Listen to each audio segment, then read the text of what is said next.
I am back from holiday, a bit sick, but it's time to do a new video. And today, as the title reads, we're going to do a review of the brand new Automobilista update, well, brand new, which is V1.6.3. I have the changelog up over there, so let's see what we're going to check out. But first of all, obviously, we have to jump into the sim, jump into some new things, and let's see how everything feels. Okay, so I wasn't expecting it to be night, but that doesn't matter. So today we are in the Nürburgring GP 2025 layout, since the 2025 Nürburgring DLC was added. And we are in, if this wants to work now. Does it want to work? Doesn't seem like it wants to work. But we are in the... Oh, I forgot to turn on my wheel. But we're in the Valkyrie LMH car. So let me just restart everything and we will be driving. Okay, so now we're in the Valkyrie. And if I recall correctly, you have to actually start the engine in this one before actually driving. So if we turn off the ignition, turn it back on, and then go like that, you can't drive. I think it should be possible according to an IMSA video.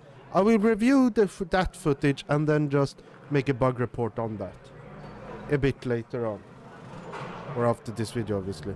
But now let's have a quick drive. So people have been complaining about the engine noise, that it has changed. In my opinion it's actually better now, but let's see.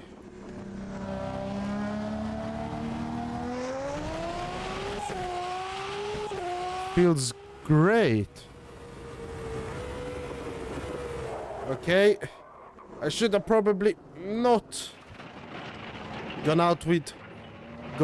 like that, because now we have cold tires and cold brakes, so it will be a bit on edge. But what I like now is, with these cars, which I feel like has become a change also with the V1.6.6.3 update, and that is that sliding isn't so much anymore. It's more what's it called? It's more edgy. And I like the handling of the this GT3 car, because it feels not too like... Obviously, if you have issues like that with cold tires, it will break off like that. But during normal circumstances, you won't have any real major issues, except for my camera. So this car, as I've stated, but the main differences are, obviously it's an LMH car, so they can make the chassis themselves. It doesn't have to be based upon some predetermined chassis or monocoque. It's a naturally aspirated V12, which means in theory smoother power delivery, because you don't have an electric engine, so it's a bit more normal. Though you don't get so much torque in the low end, as far as I know. Then, yeah, it doesn't have an electric engine to stop it, so it shouldn't get so much. What's it called? The front brakes, I think, will be like more uniform, because there's like more braking power in the rear. No, in the front, it's roughly the same, because you have less in the rear due to there not being electric engines. Let me just fix my camera, go into TT, and let's see how it feels in there. Okay, so now we're in TT. Supposedly green tires, but I would say they aren't really green at that temp. blue brakes, so very cold. Okay, I just braked a bit too early. But I feel like there's a bit better feeling on the brakes compared to, in this car, compared to the other to the LMDH ones. And then on throttle, it feels edgy, so I feel like that slidey thing people have been discussing, you don't really feel that. Or in my opinion, that is. Oh, my camera is screwed up again. Oh, well, let me just switch to no camera for this part, so we fix it.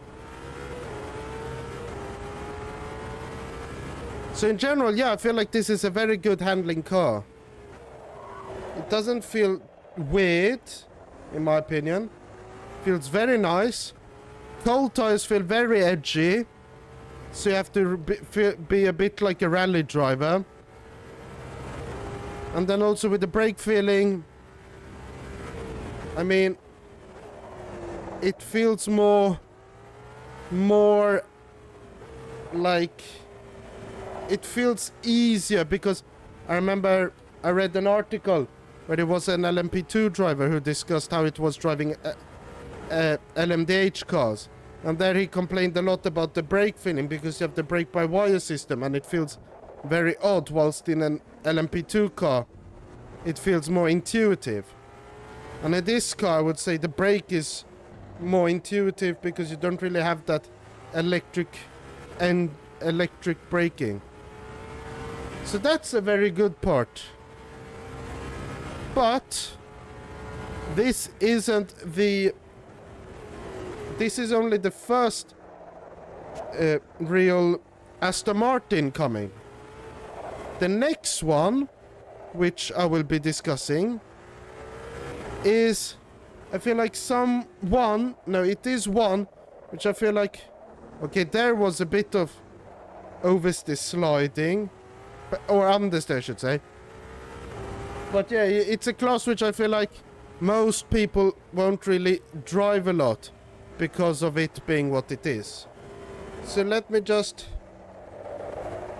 switch car after crashing into the barrier and have some fun. Okay, so now we are driving the Aston Martin GTE. And why I don't think a lot of people will drive this car is, one, due to it being a bit offset, which obviously feels a bit odd, but that's how it is in real life too. But it's one of these like classes which I feel like people won't like, because it's a bit like it is a quicker GT3 class, but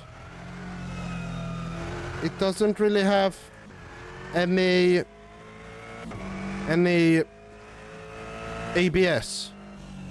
So I feel like the GT3 players won't really like this a lot, and then maybe the others won't drive it so much. Here in this car, you can feel the slip angles a lot more. Are they more realistic or not in Automobilista 2 compared to other racing sims?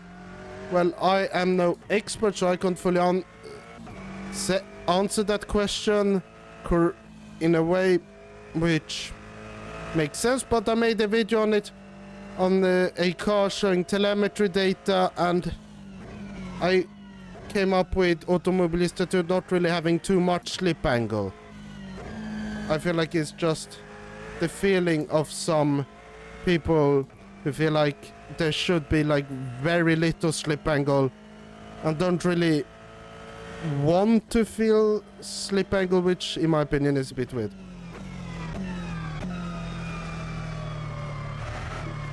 This cub's also very deadly.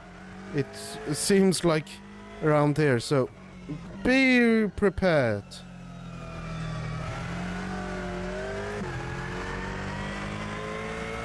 So I feel like this guy is still very fun. You can really push. You can drive it very well. I'm not pushing it 100, but I'm not trying to drive like slowly. As obviously you can spin in this type of cars because traction control won't make it so you spin out ever.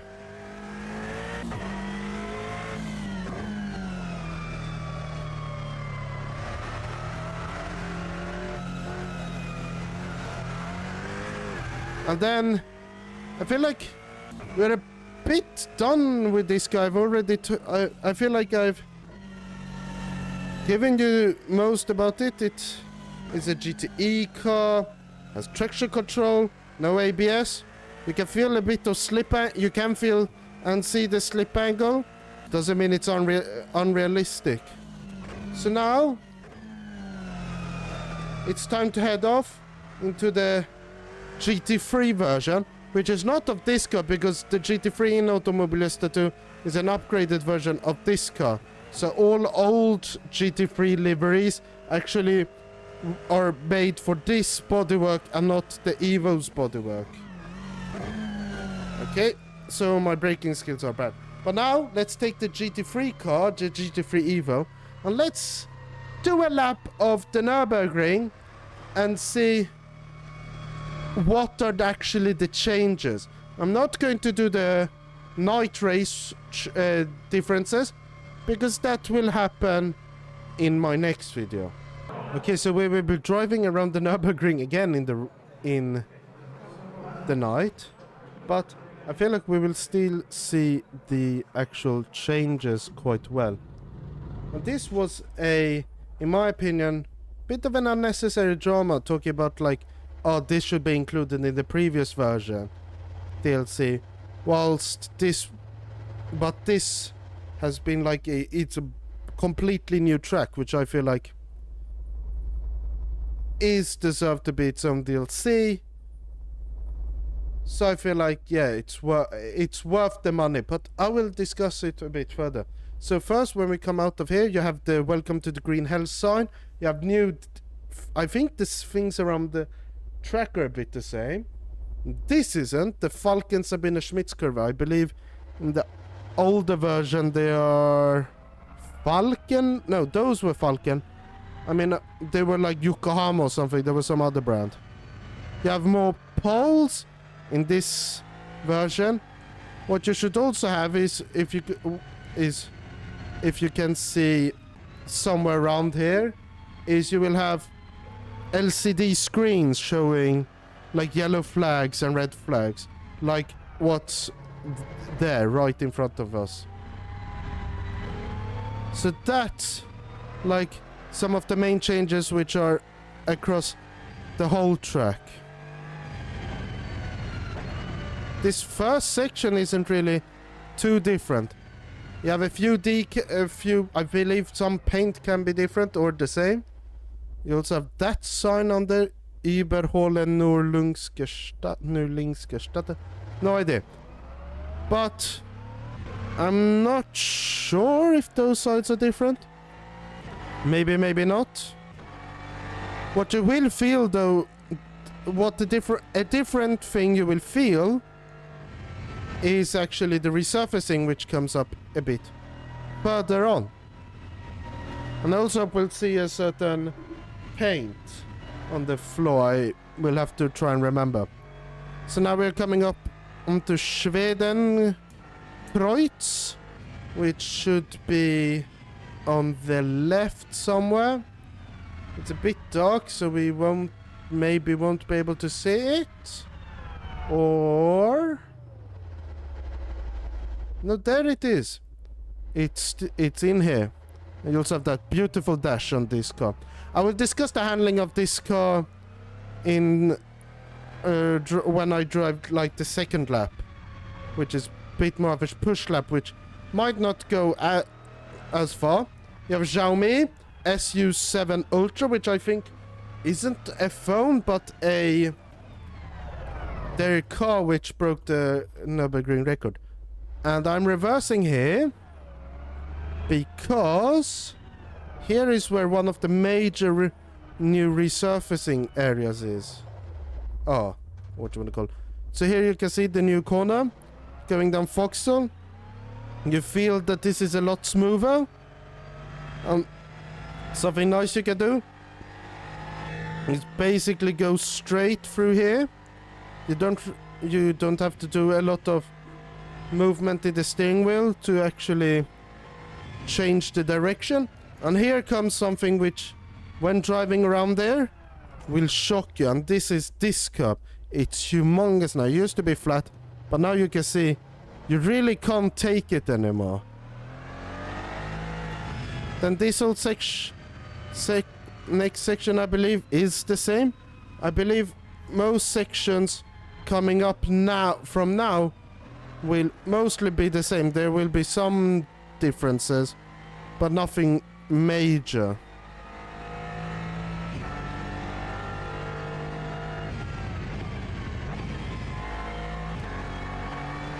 But yeah, this circuit is a fun one to drive actually. After I know I did a video on is it overrated or things. Yes, it is a bit overrated as a track, but everything around it I feel like is what makes this circuit special, and obviously the history.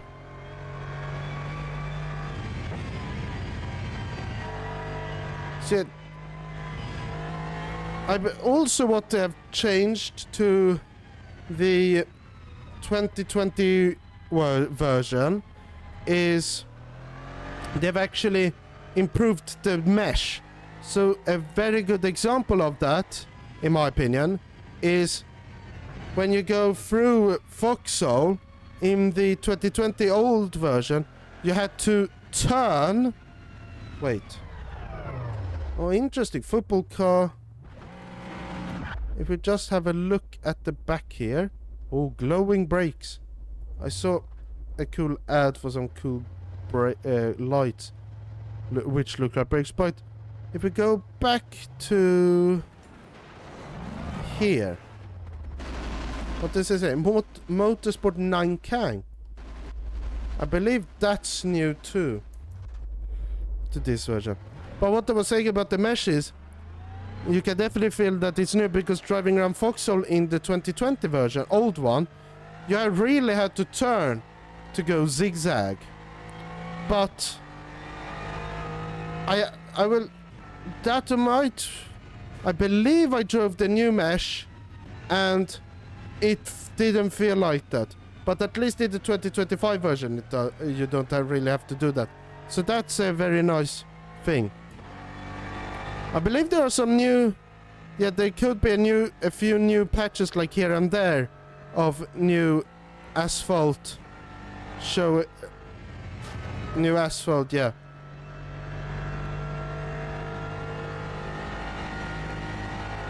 So like, yeah, through here it's practically the same on the straight. I believe they do like 3-4 kilometers per year, per winter, of resurfacing. So there are quite a few different meshes. Like there you could see was new. So like the darker it is, the newer it is.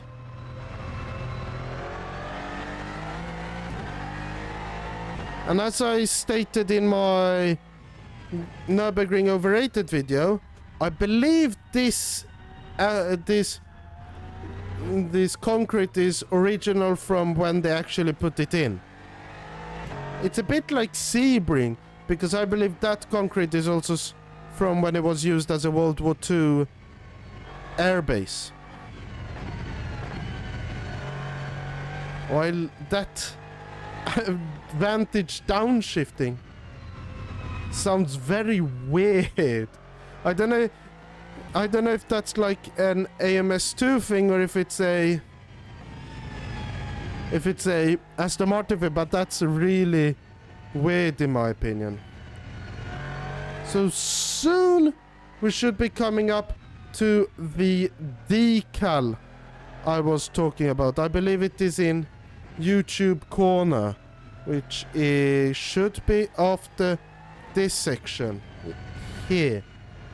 So you come up here, YouTube corner, and then turn left. Yeah, here you have it. if we go back, you have, if we just switch to camera photo mode, we have to take a very cool picture. If we just take down bokeh shapes and then just move it, you have in number 44, if we go up a bit, you have Volvo for life, Swedish flag. So I feel like this could be the thumbnail of this video. You see the making of it.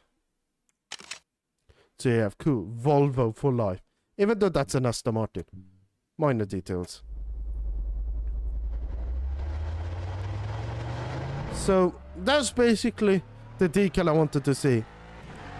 But now we come to like the slower part of this little last section. And after the jump, you get into a higher speed section. And something which I felt like now is, it feels like what those slides are related to. At the start at least, it feels like at the entry of the corner, it really feels like you can change it and do it with the brakes. And then with the throttle, maybe the throttle doesn't really add too much, but it is actually the braking and the turning. I might be talking nonsense here, but I feel like that could be a reason of the slip angle. Because like I've started through there and then haven't really gone. But I feel like the physics update also with this car, which was brought in with this car, is actually real good. And you can see that touching the grass isn't really a good idea either. And now we come to the Döttinger Höhe, which, if I recall correctly, should be resurfaced, yes. And this brings me on to, I believe, yeah, the two things which are going to be implemented in this version at least. I bet it will also be for the old version, the 2020 version. But there are two things which will be implemented, and those you might be wondering what they are. And well, they are outside of this track. It's a Joker lap, which is basically in the Nürburgring 24 hours. They don't do a full out lap going around the Nordschleife. They only do the GP layout as the out lap. And what they're trying to implement in Automobilista 2 is specifically that. And then what they also get at is, as I understand it, maybe not a point-to-point race, or actually might probably be point-to-point, but it will be a Touristenfahren version of the Nürburgring Nordschleife, so you can get like the ultimate tourist experience. And now we're done with that part of the video, so now let's talk about the car I've been driving around the circuit. And I will say this is my new favorite GT3 because it feels really stable in the entry of the corner, and then on the exit you can really get some slip angle in it.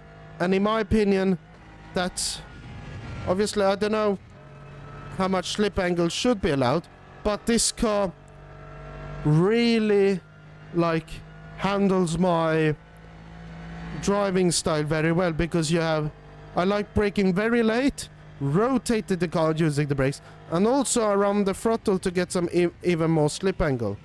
Not doing that, which I know quite a few of you have been complaining about, is me just crashing out all the time. Hopefully that doesn't deter you from my talking, because I lost focus. But yeah, so that's what I really like. I will show it after this corner, and then we will get into the slowest Aston Martin, and also the last Aston Martin coming with this update. And also this section I feel like is very tricky, because you want to brake hard whilst also going quickly through there. So you go through here, try and nimble, and then you get on the throttle. And actually, you don't get a lot of slip angle, or I didn't at least there. You actually just pull out of the corner, which is what I really like about this car, is that it just feels overall very stable and in control. Even when having a bit of slip, it still feels like you're in control. So that's one. So now let's jump into the GT4. And obviously when choosing the GT4 Aston Martin, we have to support Renato Simeone's newest airline, Simi Airways. I really like the Automobilista 2 liveries, because some of them are like really fun, like this one, and then some are very cool, like the penultimate car which I will be driving today. So now we're in the GT4. I remember I drove this around this circuit actually in the beta, and I felt like the rear when braking felt very odd. So wait, if we just jump back, because also they made a live track update. Yeah, I think this is my old setup, but they made a new live track bug discovery, which they fixed, and that actually helped with preventing a lot of weird sliding. I don't know if people feel like it has fixed things, but to me it has. So now let's see if it has fixed things in this car. So yeah, I mean, that sliding in the lower speed, I mean, I don't know how realistic that was, but I think that was just the nature of the corner, because going through here, it feels like the car sort of rotates a bit, but also doesn't feel like it over-rotates. But we also have to remember these are rear-wheel drive cars, and when they lose when they lose grip, they will slide. But this car definitely feels like a less wild version of the GT3. This car feels very planted, not so sketchy at all, and in general just feels like a good car for you to have fun in and also learn. I've already been recommending GT4 cars for people to learn in, because they're like a very good option for people who like GT3 cars but maybe aren't quick enough in those to actually be competitive.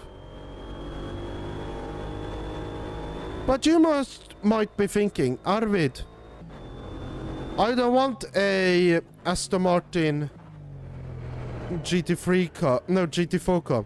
I don't want a front-engined one. I want one which is like a rally car, which is based upon a rally car, and also comes from a country famous for producing very good rally drivers this past decade and 2 decades actually. Well, good for you that the penultimate car is actually all of those things. And now we are in the Alpine A110 GT4. And if you don't know, the Alpine A110 used to be used as a rally car. I believe it was also quite competitive as a rally car. But now it's more like a French version of a Porsche 911. And by that I mean it's a car which hasn't aged. It has definitely not aged in design, and also exterior, that is, and also has been used to make a GT car, a rally car, and also a name which has been used in Formula 1. Porsche maybe not so much now, but it used to be a bit, I think. And something which I also find interesting is the dashboard. You might think, oh, is it digital? Is it analog? It non-existent. That's because that's where I believe that's where the actual road-going version dashboard is. And then they just said, oh, dang it, spam. Now we lose viewers. I believe they just said, oh, we want it to be on the steering wheel. So then they put the dash on the steering wheel and then just left the dash design still there. I mean, this, out of all of the cars I've really driven, this is the one which, in my opinion, feels the most like a road car when looking at the actual dash. I mean, the leather looks a bit weird, but I feel like these reflections are a bit of a... maybe a slight negative on the interior design, because I have a few points also about the roll cage. You could also see the welding job is definitely not for aesthetics.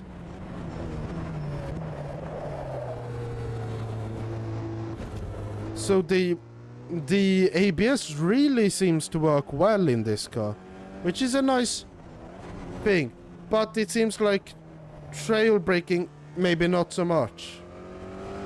That's probably why I prefer front-wheel drive cars, because it feels like the braking in those is a lot better because you have more weight on the front. So in general, this car feels quite good. Feels really planted for all of you who don't really like sliding. Saying that, I was getting quite a bit of slip angle through there. So I feel like, yeah, it all depends on your driving style, what type of car you will like. So for me, this car feels very planted, but the braking performance feels a bit like something I do not fully like. So yeah, I hit the wall. We're losing viewers again. But it's also interesting that these cars don't have anti-stall. I thought they would have. Either way, now we're jumping into the last car of this video, and really the last AMS2 footage. And that is actually, for a fun fact, a car I haven't driven yet in this sim. And why, you might be wondering, is because as you can hear, I have been sick, I have been studying, and I also went away. And that's why I didn't make a video on the update beforehand. But this car, I would say, which is coming up, is a very interesting one. Because I don't think I've really seen it in any other sim. And it also shows that Automobilista 2 likes cup cars, but maybe should update the Porsche cup cars to more modern versions and have more livery slots so we can make the Mobile 1 Porsche cup cars. But this is the car which got added with 30 liveries. Where are those for Porsche? But either way, this is the Ligier. So Ligier, if you don't know, they make racing chassis like LMP2 cars and LMP3 cars. They also have their own sort of cup car, because you wouldn't be a racing car manufacturer if you didn't have your own cup car. And this is one of the two which they have. They have the JS2 R and they have the JS P4, I think it is, which is basically a, as I say, I think they're sort of to be a bit slower than an LMP3, so work a bit like an LMP4 car. So these are more introductionary cup cars. They look quite cool. This one looks at least quite cool. The other one is yet to be added in Automobilista 2, but Renato's basically hinted at it coming. So let's jump into this 11 and let's see how it handles. So now we are in it, and seems to be a bit like the other one, but the Alpine and also the dashboard seems to be a bit plastic. But let's listen to the engine.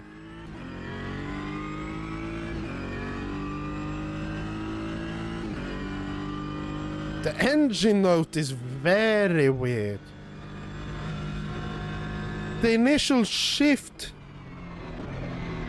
into a gear sounds a bit like a witch. This gives off like Halloween vibes, this engine. I think it could be due to the straight cut gears, which I find very interesting. A lot of people discussing, oh, they make more noise, they're more durable and all of these things. But can they explain it? Probably not. Can I? Yes. Why? Because I did a test on gears and gearboxes and mechanical components. But this car, interestingly enough, also has no electronics, which seems to be consistent with other cop cars like the Porsche. But I think the Porsche has at least TC, whilst this one has nothing. And even though it's a slow car, the braking and everything of it feels very interesting because of the no TC or ABS. And also it in general feels very planted. It feels, as you saw there, looked a bit understeery. But feels good.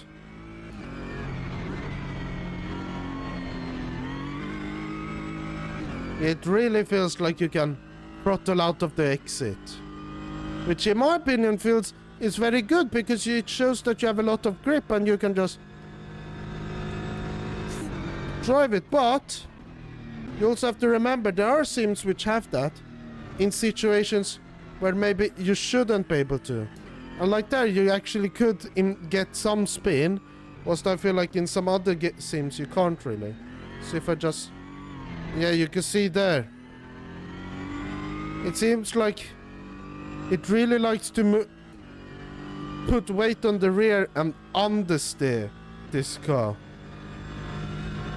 Which in one way is quite good, because as far as I know, or I believe, understeer is a far easier thing to control. I absolutely despise having understeer though, because I like rotating the car like a rally car, whilst on asphalt, like here, you get understeer when you're putting on the throttle a bit too early, which could also show that you can actually brake maybe a bit further into the corner. Which, if you look at my traces, you will see. But this feels very... this car really feels interesting. Like, this car, it's slower than a GT4, I believe, but feels quicker. This car is actually really fun. I've heard a lot of people say how fun it is, and I've actually thought like, yeah, it looks a bit fun, but how fun can it actually be? I mean, it looks very basic and doesn't look that like special, but it actually is very fun to drive. So I would definitely recommend it. So now let me just complete the lap, and then I'll show you the change log. See, through there you could get some slip and go. Now I want to see if this works. Okay, so that doesn't work. I think I've seen it before, people take like maximize that corner, but it doesn't work. Okay, so if we just go a bit quicker. So there we are done in that car, and that was actually very fun, I would say. And if we just jump into the changelog again, you will see here what has actually changed. So you can see they added the Nürburgring and they added the Endurance Pack Part 3, the content. If we just have a look here, I want to just verify some prices. I think it should say here. I believe the Endurance Pack Part 3 is €10. And the Nürburgring, we'll have to check the dev update. But now if we check just here, the general, you have a few multiplayer fixes, which I really like, even though I don't play multiplayer, but I mean, it's nice having better multiplayer because I feel like that will bring in more people. AI fixes, which I know a few people on Discord will like. You have audio. I've not really heard this, but I don't think I have like engine or I don't think I have it quite high. And yes, I have cookie clicker. Don't annoy me. And then you have some few tracks and fixes. There's some issues with the override still. Hopefully those things get fixed. Then you have the first like called bug fix. Second one, which was a bug fix, it also included the vehicle disabling of the vehicle reset button because a person on YouTube thought it was fun annoying people and getting crashes. So I feel like this is a good addition. Then obviously bug fixes again, and then you have the fixed issue which could lead to excessive heat-related grip loss. That's what I feel like has been a very big issue in Automobilista 2 for a few months maybe, and that is a very welcomed change. So if we just also jump to the forum, let's see. Okay, Renato has posted something live. Let's see. Oh yeah, talking about the DLC which they are restructuring. A goal of the thread, yada yada. I know that people like to complain. Also, you don't see it very clear in this video, but something which annoys me a lot is that the logo isn't the same white as the background. I will just say raise a know about it. It's very far on the down on the list, but hopefully they get to fixing it. I would do it for free. I would just fix it for them. But now if we jump to the dev update where it explains everything, you have the cars. It says here, yeah, for $10 or equivalent currency, so €10 here. And then the new circuit, which you can see here, has Kinky Racer and Volvo for Life. What's that? Knights Rotterdam. Oh, it sounds like a hockey team or something. Oh, it says $8. Yeah, I would say for $8 or €8, I would say this track is definitely worth it. And yeah, you can see here what is discussed. So now, is this update a good update? Definitely. Does it include new bug fixes which are good? Yes. New features which are good? Well, it doesn't really have any new features. New content? Very fun. So I would say, by ranking them, because I know people like ranking them and saying videos like, oh, this car is bad, this car is good. I would just say this, all cars are good, but since people like to have stuff in lists, I would say my favorite of these cars, I mean, in general, including what I like, which are liveries, I would say, I don't know. I would say GT3, I would say is the best one. GT3. It feels very nice. I really like it. GTE, I would say is... Would it be second? I feel like it would be second, actually. Oh, no. No. Third, behind the Valkyrie, because the Valkyrie is actually something different to the same. It feels very nice. I really like the Valkyrie because it reminds me of a rally car. And then the GTE. Then I would put the Ligier. I know people, or I don't know. I don't like their moped cars. If you don't know, do research. But that car I feel like is a very good cup car. The other cup cars are quicker, so I feel like this is something unique, and I hope they add the other one. Then you have the Aston Martin GT4, which I feel like handles very well. And yeah, it suits my style a bit more than the Alpine. All of the cars I would say are very good, at least. I would say the lowest one would be like a 7 or 8 out of 10. I feel like the cars in this update were very nice. But then if we think about the future after just discussing this update, Renato hasn't said anything yet.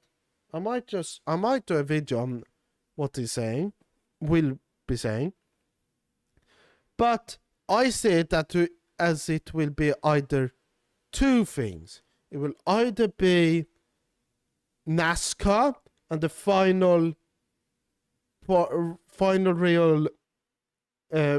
real content, America content, before we jump to the second option, which could also come, which is Old Le Mans Part 1. Because we will be getting 2000 in the supposedly this order, according to Renato, 2005, 1988, 1971. And if we get them in that specific order, I feel like, in my opinion, if you're asking me, I would say it's best to do updates which are like endurance, then non-endurance, endurance, then non-endurance, because that's been for a while a bit. Because like the last update of last year was endurance based, if I recall correctly. Then you have the Stadium Supercars, which I haven't driven ever since they got updated.